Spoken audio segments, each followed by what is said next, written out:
भारत सरकारने लोकसभा व राज्यसभेतून पारित केलेल्या नागरिकत्व संशोधन विधेयकाच्या समर्थनार्थ लोकाधिकार मंचाच्या वतीनं 25 डिसेंबर रोजी दर्यापूर येथे रॅलीचं आयोजन करण्यात आलं।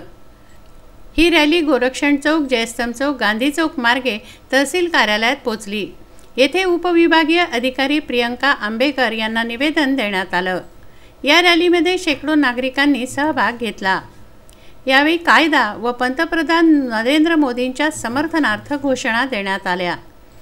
देशभरात नागरिकत्व सुधारणा कायद्याच्या विरोधात निदर्शनं होत असतानाच या कायद्याच्या समर्थनार्थ दर्यापूरमध्ये भव्य रॅली काढण्यात आली। रॅली दरम्यान कायदा व सुव्यवस्थेचा प्रश्न निर्माण होणे याकरता पोलिसांचा चोख बंदोबस्त लावण्यात आला। गांधी चौकात रॅली पोचल्यानंतर त्या ठिकाणी पंतप्रधान नरेंद्र मोदी यांच्या समर्थनार्थ घोषणाबाजी करण्यात आली। तसंच नागरिकत्व सुधारणा कायद्याला समर्थन देण्याचं आवाहन सर्व नागरिकांना करण्यात आलं।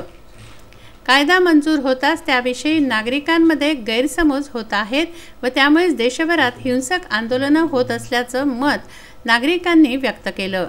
या कायद्यामुळे केवळ अवैधरित्या वास्तव्य करणाऱ्यांच्याच अडचणी वाढणार असून इतरांनी भयभीत होण्याची गरज नसल्याचंही मत आयोजकांनी व्यक्त केलं। अमोल कंटाळे, विदर्भ न्यूज, दर्यापूर।